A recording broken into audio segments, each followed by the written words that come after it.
ನೋವಿಲ್ಲ ಅವ್ರಿಗೆ. ಇದು ಎಲ್ಲ ಎಳೆಯುತ್ತಂತೆ, ಈ ಥರ ಹೊಡ್ತಾ ಹೊಡ್ತಾ ಒಂಥರ ಕರೆಂಟ್ ಹೊಡೆದಂಗೆ ಜುಮ್ಮನೆ ಎಳೆಯುತ್ತಂತೆ. ನಿದ್ರೆ ಇಲ್ಲ, ಮತ್ತು ಸುಸ್ತು, ಒಂಥರ ಇದ್ದಕ್ಕಿದ್ದಂಗೆ ಒಂಥರ ಕಫ ಬರುತ್ತೆ ಜಾಸ್ತಿ ಬಾಯಲೆಲ್ಲ. ಅವರು ತಡ್ಕೊಳ್ಳೋ ಶಕ್ತಿ ಇಲ್ಲ, ಬೇಡ ಅಂದರು.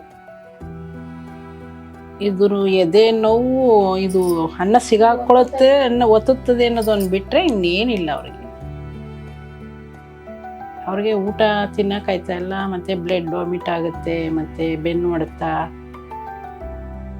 ಅಲ್ಲಿ ಬಿಟ್ಟು ಇಲ್ಲಿ ಬರೋಣ ಅಂತ ಹಂಗೆ ನಮ್ಮ ಸೊಸೆ ನಿಮ್ಮ ಮೊಬೈಲಲ್ಲೇ ನೋಡಿ ಈ ಥರ ತೋರಿಸ್ತಾರೆ, ನೋಡೋಣ ಅಲ್ಲೊಂದ್ಸಲ ಹೋಗಿ ತೋರಿಸ್ಕೊಬರ್ಬೇಕಾಯ್ತಮ್ಮ ಅಂದರು. ಅದಕ್ಕೋಸ್ಕರ ಇಲ್ಲಿ ಬಂದೆ.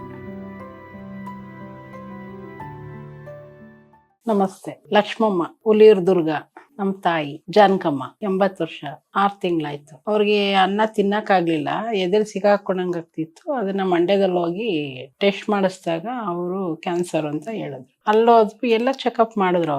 ಅವ್ರು ಮಾಡಿ ಹೇಳಿದ್ರು ಆಪರೇಷನ್ ಮಾಡ್ತೀವಿ ಅಂತ ಹೇಳಿದ್ರು. 4 ದಿವಸ ಅಡ್ಮಿಟ್ ಮಾಡ್ಕೊಂಡು ತಿರ್ಗಾ ನಾಳೆ ಇಲ್ಲ ನಾಡಿದ್ದು ತಿರ್ಗಾ ನಾಳೆ ಹೋಗ್ಬೇಕು ಅಂದಾಗ ಇನ್ನೊಬ್ಬ ಡಾಕ್ಟ್ರು ಬಂದು ತುಂಬಾ ವಯಸ್ಸಾಗಿದೆಯಮ್ಮ, ಮಾಡೋಕ್ಕಾಗಲ್ಲ, ಮಾಡಿದ್ರೆ ಪ್ರಾಬ್ಲಮ್ ಆಗುತ್ತೆ, ಅಲ್ಲೇ ಇದಾಗ್ಬೋದು ಅಂದ್ರು. ನಾವು ತಿರ್ಗೇನು ಮಾಡಿಸ್ಲಿಲ್ಲ, ಮನೆಗೆ ಕರ್ಕೊಂಡು ಬಂದ್ವಿ. ಆಮೇಲೆ ನಮ್ಮ ಆಶ್ರಮದಲ್ಲಿ ಅಲ್ಲಿ ಯಾರೋ ಹಿಂಗೆ ಪರಿಚಯ ಇದ್ರು, ಹೇಳಿದ್ರು ಅಲ್ಲೋಗಿ ಮೆಡಿಷನ್ ಕೊಡಿಸ್ತಾ 4 ತಿಂಗಳಿಂದ ಕೊಡಿಸ್ತಾ ಇದ್ದೀನಿ. ಆದ್ರೆ ಯಾಕೋ ಸ್ವಲ್ಪ ಕಡಿಮೆ ಆದಂಗೆ ಕಂಡಿಲ್ಲ ನನಗೆ. ಅವ್ರಿಗೆ ಊಟ ತಿನ್ನಕ್ಕಾಯ್ತಾ ಇಲ್ಲ, ಮತ್ತೆ ಬ್ಲಡ್ ವಾಮಿಟ್ ಆಗುತ್ತೆ, ಮತ್ತೆ ಬೆನ್ನು ಹೊಡೆತ, ಮತ್ತೆ ಸುಸ್ತು, ಏನು ಊಟನೇ ಸೇರಲ್ಲ, ಎಲ್ಲ ಇದಾಗಂಗಾಯ್ತು. ಅಲ್ಲಿ ಬಿಟ್ಟು ಇಲ್ಲಿ ಬರೋಣ ಅಂತ ಹಂಗೆ ನಮ್ಮ ಸೊಸೆ ನಿಮ್ಮ ಮೊಬೈಲಲ್ಲೇ ನೋಡಿ ಈ ಥರ ತೋರಿಸ್ತಾರೆ, ನೋಡೋಣ ಅಲ್ಲೊಂದ್ಸಲ ಹೋಗಿ ತೋರಿಸ್ಕೊಬರ್ಬೇಕಾಯ್ತಮ್ಮ ಅಂದರು. ಅದಕ್ಕೋಸ್ಕರ ಇಲ್ಲಿ ಬಂದೆ.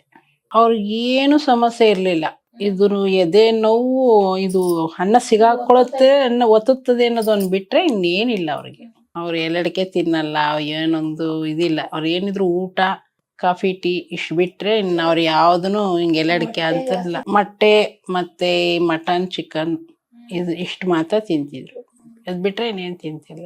ಇಲ್ಲ ನಮ್ಮವ್ರಿಗೆ ಯಾರಿಗೂ ಕ್ಯಾನ್ಸರ್ ಅನ್ನೋದೇ ಗೊತ್ತಿಲ್ಲ ನಮ್ಗೆ ಫಸ್ಟ್. ಈಗ ಒಂದು 4-5 ವರ್ಷದಿಂದ ಕಡಿಮೆ ಕೆಲಸ ಮಾಡಿರೋದು ಹೊಲದಲ್ಲಿ. ಅದಕ್ಕೆ ಮುಂಚೆ ತುಂಬಾ ಕೆಲಸ ಮಾಡ್ತಿದ್ರು ಅವ್ರು. ಒಲೆ ಈಗಲ್ಲ ಗ್ಯಾಸ್ ಬಂದ್ಬಿಡ, ಅದೆಲ್ಲ ಮಾಡಿದ್ದಾರೆ.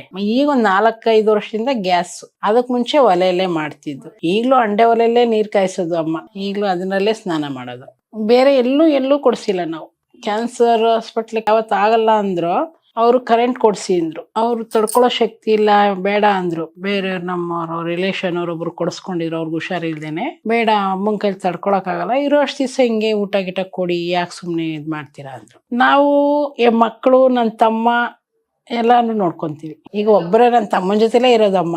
ನಮ್ಮ ಮನೆಗಳಲ್ಲೇನು, ನಮ್ಮ ತಂಗಿ ಮನೇಲಾಗ್ಲಿ ನಮ್ಮ ಮನೇಲಾಗ್ಲಿ ಅವ್ರಿಲ್ಲ. ಹಿಂಗೆ ಹುಷಾರಿಲ್ದಾಗ ನಮ್ಮ ತಮ್ಮಂಗೆ ಗೊತ್ತಾಗಲ್ಲ, ಹಿಂಗೆಲ್ಲ ಬಂದು ಕರ್ಕೊಂಬಂದು ತೋರ್ಸಕ್ಕೆ. ನಾವು ಕೂಡ ಕರ್ಕೊಂಬಂದು ತೋರ್ಸೋದು. ಓಡಾಡ್ತಾರೆ ಮಾಮೂಲಿ. ಮತ್ತೆ ಇನ್ನ ಇದಿಲ್ಲ, ಜಾಸ್ತಿ ದೂರ ಎಲ್ಲ ಹೋಗಕ್ಕಾಗಲ್ಲ, ಮನೆ ಒಳಗೇನೆ ಓಡಾಡ್ತಾರೆ. ಊಟ ಮೆತ್ತಗಿದ್ರೆ ಒಂದು ಇಷ್ಟಿಷ್ಟು ಊಟ ತಿಂತಾವ್ರೆ. ಅದಕ್ಕೋಸ್ಕರ ಇಲ್ಲಿ ಕರ್ಕೊಂಬಂದಿದ್ದೆ ನಾನು. ನೋವಿಲ್ಲ ಅವ್ರಿಗೆ. ಇದು ಎಲ್ಲ ಎಳೆಯುತ್ತಂತೆ, ಈ ಥರ ಹೊಡ್ತಾ ಒಂಥರ ಕರೆಂಟ್ ಹೊಡೆದಂಗೆ ಜುಮ್ಮನೆ ಎಳೆಯುತ್ತಂತೆ. ನಿದ್ರೆ ಇಲ್ಲ, ಮತ್ತೆ ಸುಸ್ತು, ಒಂಥರ ಇದ್ದಕ್ಕಿದ್ದಂಗೆ ಒಂಥರ ಕಫ ಬರುತ್ತೆ ಜಾಸ್ತಿ ಬಾಯಲೆಲ್ಲ. ಆ ಕಫ ಜಾಸ್ತಿ ಬರೋದ್ರಿಂದನೇ ನಾನು ಇಲ್ಲಿ ತೋರ್ಸೋಣ ಅಂತ ಕರ್ಕೊಂಡು ಬಂದೆ. ಹೇಳಿದೀವಿ, ಅದು ಅಪ್ಪರ ದಿವಸ ನಾವು ಇದು ಮಾಡೋಕ್ಕಾಗಲ್ಲ, ಇರೋ ಅಷ್ಟು ದಿವಸ ಚೆನ್ನಾಗಿರ್ಬೇಕು, ಅದನ್ನ ನಾವು ಏನು ಮಾಡೋಕ್ಕಾಗಲ್ಲ ಕಣವ, ನೋಡೋಣ ಏನೋ ಮೆಡಿಷನಲ್ಲಿ ಕರಗುತ್ತೆ ಅಂದವ್ರೆ ಅಂತೇಳಿ ಮೆಡಿಷನ್ ಕೊಡಿಸ್ತಾ ಇದ್ವಿ ಅಷ್ಟೆ. ಅದೇ ಹೇಳಿದ್ರು ಡಾಕ್ಟ್ರು, ಇದು ತುಂಬಾ ಜಾಸ್ತಿ ಇದೆ, ಇರೋ ಅಷ್ಟು ದಿವಸ ಚೆನ್ನಾಗಿ ಇದು ನಾವು ನಮ್ಮ ಹತ್ರ ತಗೊಂಡೋಗಿದ್ ಮೆಡಿಷನ್ ಎಲ್ಲ ಪೂರ್ತಿ ವಾಸಿ ಆಗುತ್ತೆ ಅಂತ ಹೇಳಲ್ಲ.